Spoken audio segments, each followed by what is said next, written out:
Hello students, welcome to my channel science studies fair. तो आज हम आगे ही टाइप्स ऑफ रिएक्शंस को कंटिन्यू करने वाले हैं। तो कल हमने different types of chemical reactions पढ़ी थी, कॉम्बिनेशन रिएक्शन के बारे में जाना था, डिकम्पोजिशन रिएक्शन के बारे में जाना था, एक्सोथर्मिक और एंडोथर्मिक रिएक्शंस के बारे में भी हमने थोड़ी सी इंफॉर्मेशन ली थी। आज हम आगे कुछ और टाइप ऑफ रिएक्शंस को पढ़ने वाले हैं। तो आज हम पढ़ेंगे displacement reaction, double displacement reaction and precipitation reaction and last is neutralisation reactions. उसके बाद एक और टाइप ऑफ रिएक्शन रह जाती है जो कि है रिडॉक्स रिएक्शन, वो हम नेक्स्ट वीडियो में पढ़ेंगे। तो स्टार्ट करते हैं डिस्प्लेसमेंट रिएक्शन से। देखो, डिस्प्लेसमेंट रिएक्शन में क्या होता है कि एक मोर रिएक्टिव एलिमेंट एक लेस रिएक्टिव एलिमेंट को उसके कंपाउंड से रिप्लेस करता है। जो मोर रिएक्टिव एलिमेंट होता है वो लेस रिएक्टिव एलिमेंट को उसके कंपाउंड से रिप्लेस करता है। जैसे Fe ये एक एलिमेंट है और यहाँ पर है एक एक्वस सॉल्यूशन किसका, कॉपर सल्फेट का। तो इसमें एलिमेंट क्या है, कॉपर, राइट। अब देखो Fe मोर रिएक्टिव है कॉपर से, ये एक मोर रिएक्टिव एलिमेंट है एज कंपेयर टू कॉपर, और ये लेस रिएक्टिव एलिमेंट का कंपाउंड है एज कंपेयर टू Fe, है ना। तो Fe क्या करेगा, इस कंपाउंड में से Cu को हटा देगा और अपनी आपको यहाँ प्लेस कर लेगा, और फाइनली फिर कंपाउंड क्या बनता है, प्रोडक्ट में FeSO4 का एक्वस सॉल्यूशन यानी कि फेरस सल्फेट बनता है। क्योंकि कॉपर को इसने उसके कंपाउंड से हटा दिया तो ऐसे फिर हमें कॉपर सॉलिड स्टेट में मिल जाता है।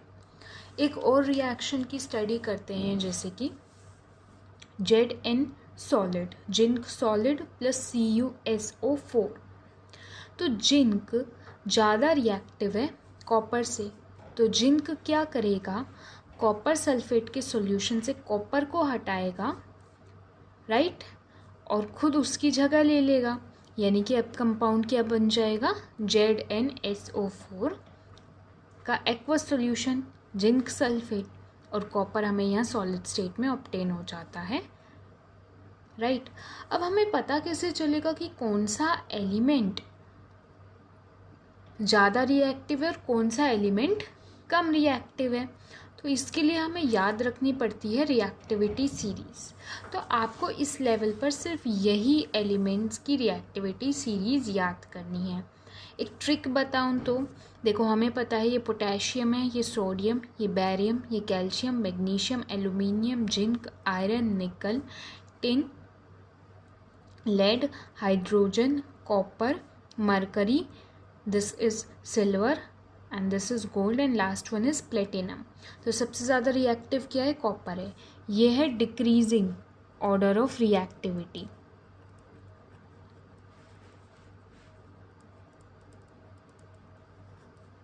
ठीक है, तो सबसे ज़्यादा रिएक्टिव है कॉपर, और फिर आगे आगे रिएक्टिविटी डिक्रीज होती जाएगी, और सबसे लीस्ट है प्लेटिनम रिएक्टिव। तो क्या होगा कि कॉपर Na जो ये एलिमेंट है, ये जो भी ये कंपाउंड बनाएगा, तो जो ये पोटेशियम है वो क्या करेगा, सोडियम को उसके कंपाउंड से रिप्लेस कर देगा। जैसे एग्जांपल लेते हैं, जैसे हम लेते हैं K सॉलिड प्लस NaCl, है ना। तो क्या प्रोडक्ट बनेगा, क्या होगा कि पोटेशियम ज़्यादा रिएक्टिव है सोडियम से, तो वो क्या करेगा, इस सोडियम की जगह ले लेगा और यहाँ कंपाउंड बना देगा KCl, और सोडियम को सॉलिड स्टेट में ऐसे बाहर निकाल देगा।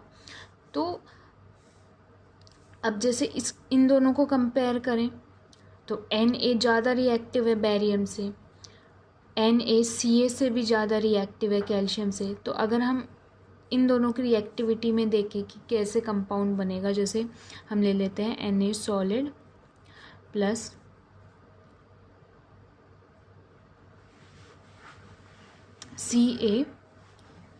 CaSO4, है ना। अब कैसे कंपाउंड बनाएंगे, देखो Na ज़्यादा रिएक्टिव है कैल्शियम से, तो Na इसको रिप्लेस कर देगा यहाँ से। अब देखो तो कंपाउंड क्या बनेगा,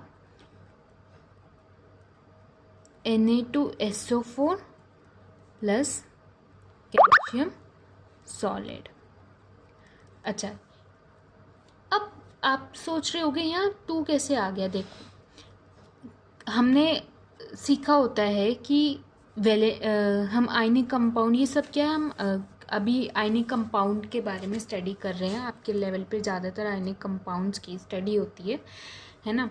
तो ये देखो आयनिक कंपाउंड ये कैसे बना, हम यहाँ लिखते हैं ये 2 चीज़ें कि ये Na2SO4 एक तो Na से बना है, एक SO4, ठीक है, 2 ही चीज़ों से मिलकर बना है। सोडियम पर वैलेंसी क्या होती है मोस्ट ऑफ द टाइम, या ओनली वैलेंसी क्या होती है 1। SO4 ये एक रेडिकल है, ठीक है, इसके ऊपर कितना चार्ज होता है, -2, है ना। अब जब हमें इसका कंपाउंड बनाना होता है तो हम यहाँ जो भी नंबर होता है वो यहाँ लिख देते हैं, एक्सचेंज कर देते हैं नंबर को, और फाइनली हमारे पास ये कंपाउंड बन के आता है। अब जैसे CaSO4 है तो ये बना है कैल्शियम से और SO4 रेडिकल से, तो Ca पर की वैलेंसी क्या होती है 2 पॉजिटिव, और SO4 पर चार्ज क्या होता है 2 नेगेटिव। अब हम यहाँ नंबर्स को एक्सचेंज करके लिख देंगे। अब ये 2 से 2 कैंसिल हो जाएगा, तो फाइनल जो आंसर बनेगा वो होगा ये। तो कैल्शियम सल्फेट का फॉर्मूला ये होता है, राइट। तो ऐसे कर करके आप जो है डिस्प्लेसमेंट रिएक्शंस बहुत सारी लिख सकते हो। अच्छा, इस रिएक्टिविटी सीरीज़ को याद रखने की जो एक ट्रिक है वो ये है, केदारनाथ बाबा का माली आलू जरा फीके नी से पकाता है क्यों, और ये आप एज इट इज़ याद कर लीजिए। अगर आप इसको वैसे ही याद कर सकते हो तो अच्छी बात है, वरना मैंने आपको ट्रिक बता ही दी है। चलिए हम एक और एग्ज़ाम्पल स्टडी करते हैं। जैसे हम ले लेते हैं एल्यूमिनियम और जिंक। तो अगर जैसे मैं आपको ये दूँ Zn solid plus Al2SO4 3 aqueous, तो क्या प्रोडक्ट होगा। तो देखो एल्यूमिनियम ज़्यादा रिएक्टिव है जिंक से, जिंक क्या है लेस रिएक्टिव है एज़ कम्पेयर टू एल्यूमिनियम, तो जिंक इसको रिप्लेस नहीं कर पाएगा इस कंपाउंड से, तो यहाँ आंसर होगा नो रिएक्शन। ये आपने कंपाउंड कैसे बना दिया हमें समझ नहीं आया, मैं आपको बताती हूँ कैसे बनाए। देखो एल्यूमिनियम की वैलेंसी क्या होती है 3 पॉजिटिव, SO4 पे चार्ज क्या होता है 2 नेगेटिव। अब मैंने पहले ही बताया कि ऐसे नंबर्स को आप एक्सचेंज करके लिख दो, यहाँ साइन कंसीडर नहीं करते, तो Al2SO4 3 ये बन गया।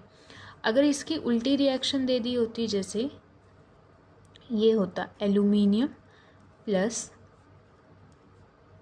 ZnSO4,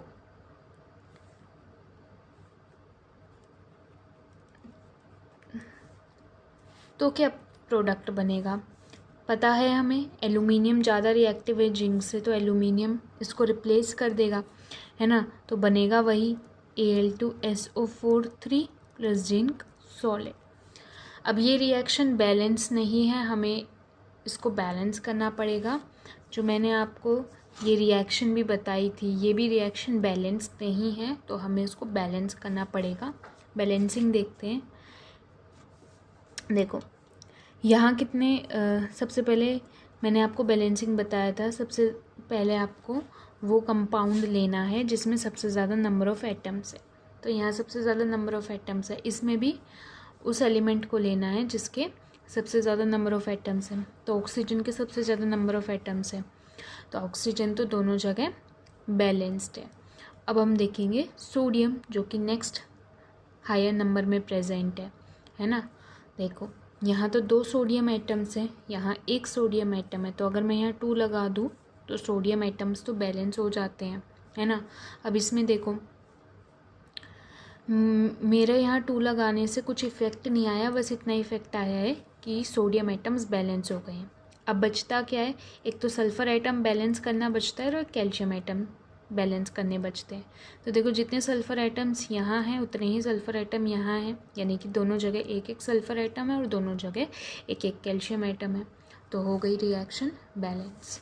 ये वाली करने की कोशिश करते हैं। देखो यहाँ से शुरू करेंगे हम बैलेंसिंग, और इसमें भी हम सबसे पहले ऑक्सीजन को बैलेंस करेंगे, क्योंकि यहाँ सबसे ज़्यादा ऑक्सीजन के एटम्स हैं। तो यहाँ ऑक्सीजन के 12 एटम्स हैं, यहाँ 4 है। तो अगर मैं यहाँ 3 लिख देती हूँ तो ऑक्सीजन के एटम्स बैलेंस हो गए।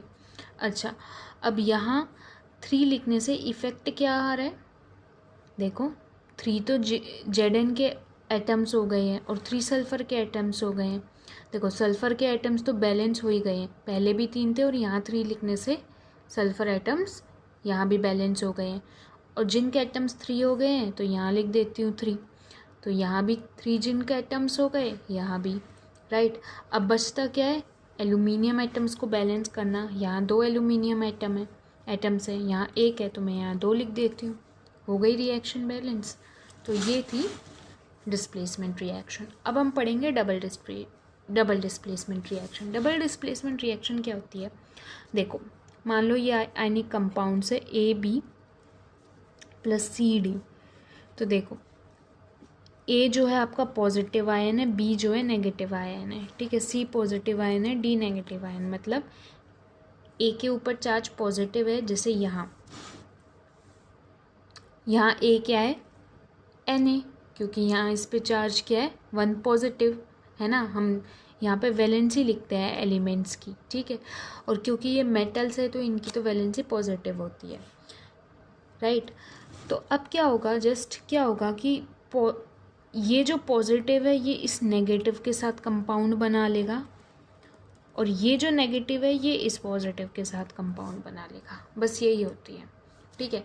सो a type of reaction where the positive and negative ions of 2 ionic compounds swap their partners, swap means exchange their partners to form 2 new compounds, ठीक है। इसमें एग्जांपल होते हैं प्रेसिपिटेशन रिएक्शंस, न्यूट्रलाइजेशन रिएक्शंस के जितने भी एग्जांपल्स होते हैं ना, वो होते हैं आपके डबल डिस्प्लेसमेंट रिएक्शन के भी एग्जांपल। अब हम इंडिविजुअली पढ़ते हैं कि प्रेसिपिटेशन रिएक्शन क्या होती है और न्यूट्रलाइजेशन रिएक्शन क्या होती है। देखो प्रेसिपिटेशन रिएक्शन एक ऐसी केमिकल रिएक्शन है जिसमें हम 2 सॉल्यूशंस लेते हैं, 2 एक्वस सॉल्यूशंस लेते हैं, उनको मिक्स करते हैं और फाइनली प्रोडक्ट में हमेशा जो एक प्रोडक्ट जो हमेशा बनेगा वो है एक इनसोल्यूबल सॉलिड, ठीक है, जिसको हम कहते हैं प्रेसिपिटेट।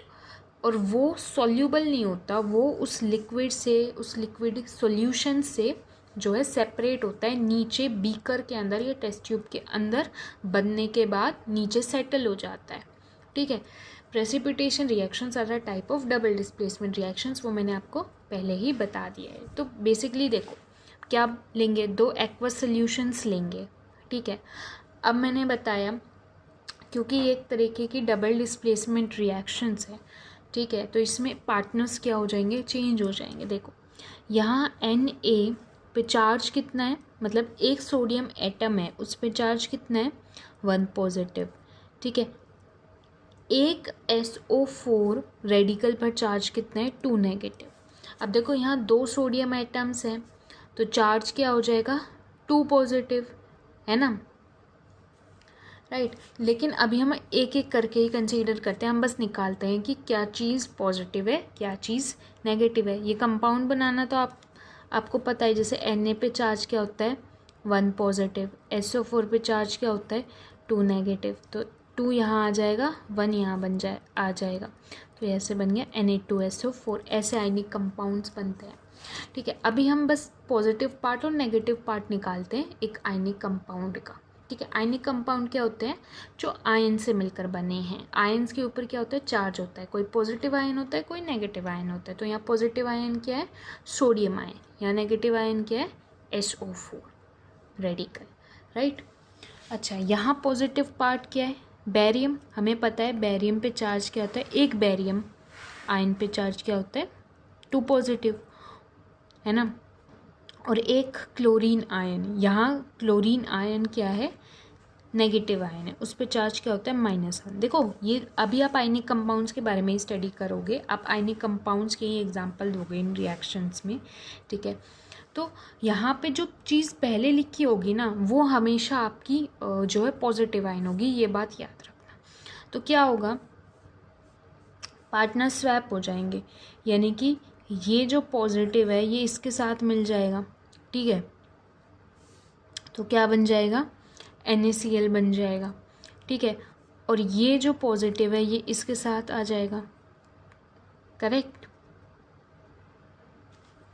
अब यहाँ पे बैलेंसिंग को आपको पता है, यहाँ एज सच बैलेंसिंग में आप सीधा सीधा ही निकाल दोगे कि जैसे यहाँ 2 Na एटम्स हैं और 2 क्लोरीन एटम्स हैं, तो यहाँ NaCl लिख दोगे और उनके आगे 2 लगा दोगे। यहाँ एक बेरियम आयन है और यहाँ भी एक SO4 आयन है, दोनों मिल जाएंगे और BaSO4 बन जाएगा। अब यहाँ पे प्रेसिपिटेट क्या है, ये BaSO4 जिसका नाम क्या है, बेरियम सल्फेट, ठीक है। ये एक वाइट कलर का प्रेसिपिटेट है। प्रेसिपिटेट वही इनसॉल्यूबल सॉलिड जो उन एक्वस सोल्यूशन से सेपरेट होता है, नीचे बैठ जाता है। अब या तो आप सॉलिड से रिप्रेजेंट करो इसको या नीचे ऐसे एरो लगा दो, इट मीन्स वो प्रेसिपिटेट है, राइट। अब जैसे ये है लेड नाइट्रेट, ठीक है, aqueous solution plus potassium iodide का एक्वस सोल्यूशन, क्या प्रोडक्ट बनेंगे, देखो ये पहले लिखा है, इट मीन्स ये जो है पॉजिटिव आयन का रोल प्ले कर रहा है, ठीक है। तो इस पे चार्ज क्या होता है।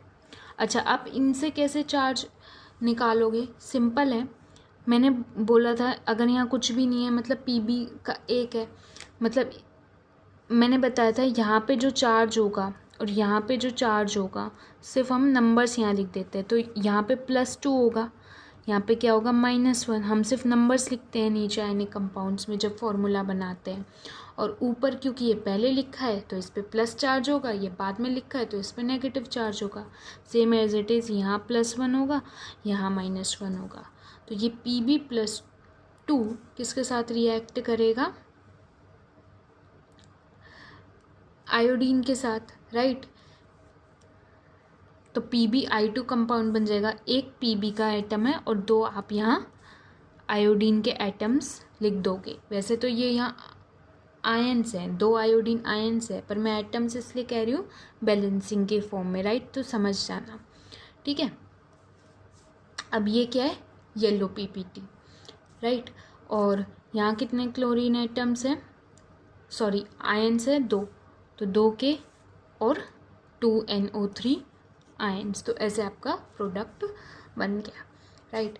अब हम पढ़ते हैं न्यूट्रलाइजेशन रिएक्शंस। न्यूट्रलाइजेशन रिएक्शंस क्या हो गई, सिंपल है, एसिड प्लस बेस मिलेगा और आपका क्या बनेगा, सॉल्ट प्लस वाटर। ये है सिंपल न्यूट्रलाइजेशन रिएक्शन। एसिड क्या होते हैं, जो पानी में घुलने के बाद H+ आयन को रिलीज़ करे।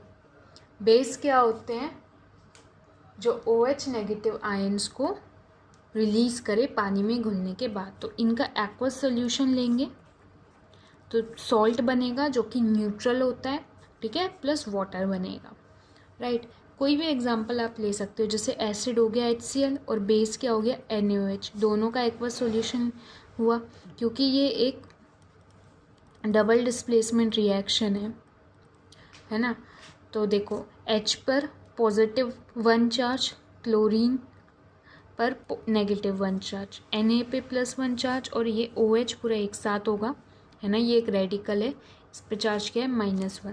तो पॉजिटिव नेगेटिव के पॉजिटिव और इस नेगेटिव के साथ तो H2O बन गया, प्लस ये नेगेटिव और पॉजिटिव मिल गए NaCl। और ये रिएक्शन बैलेंस करके हमने ऑलरेडी पहले लिख दिए यहाँ से पता करके, ठीक है। तो ये आपका जो है एक्वस स्टेट में सॉल्ट बनता है और लिक्विड स्टेट में वाटर प्रेजेंट होता है। अगर स्ट्रॉन्ग एसिड स्ट्रॉन्ग बेस लोगे तो सॉल्ट और वाटर बनेगा प्लस हीट रिलीज होगी, यानी एक्सोथर्मिक रिएक्शन है। अगर आप वीक एसिड या वीक बेस लोगे तो आपको हीट प्रोवाइड करानी पड़ेगी प्रोडक्ट्स बनवाने के लिए। अगर आप स्ट्रॉन्ग एसिड या वीक बेस लेते हो या वीक एसिड या स्ट्रॉन्ग बेस लेते हो, मतलब एक पार्ट आप स्ट्रॉन्ग ले रहे हो एक पार्ट आप वीक ले रहे हो, तो ये भी रिएक्शंस आपकी एक्सोथर्मिक रिएक्शंस होती है, हीट यहाँ पे रिलीज होती है। इतना ये पढ़ने की ज़रूरत नहीं है, जस्ट न्यूट्रलाइजेशन रिएक्शंस की डेफिनेशन पढ़िए, एक दो एग्जांपल्स समझिए, उन्हें याद कीजिए। Same goes with precipitation reaction, definition plus एक दो एग्जांपल्स। तो टाइप्स ऑफ रिएक्शंस में नॉर्मली यही टाइप के क्वेश्चंस पूछे जाते हैं, आपसे डेफिनेशन पूछ लेंगे, आपसे एक दो एग्जांपल्स पूछ लेंगे। एक ये डिस्प्लेसमेंट रिएक्शन में ये इस टाइप के क्वेश्चन पूछते हैं, क्या ये रिएक्शन होगी या ये रिएक्शन नहीं होगी, तो आप वो रिएक्टिविटी सीरीज से बता सकते हो। तो almost maximum type of reactions हमने आप इनफैक्ट सिर्फ एक रिएक्शन आपके सिलेबस की छुट्टी है, वो है रेडॉक्स रिएक्शंस, वो हम नेक्स्ट वीडियो में पढ़ेंगे। तो आज के लिए इतना ही। आई होप आपको अच्छे से समझ आया होगा। If you like the content, then please like my video. Also don't forget to share and subscribe my channel. Thank you so much.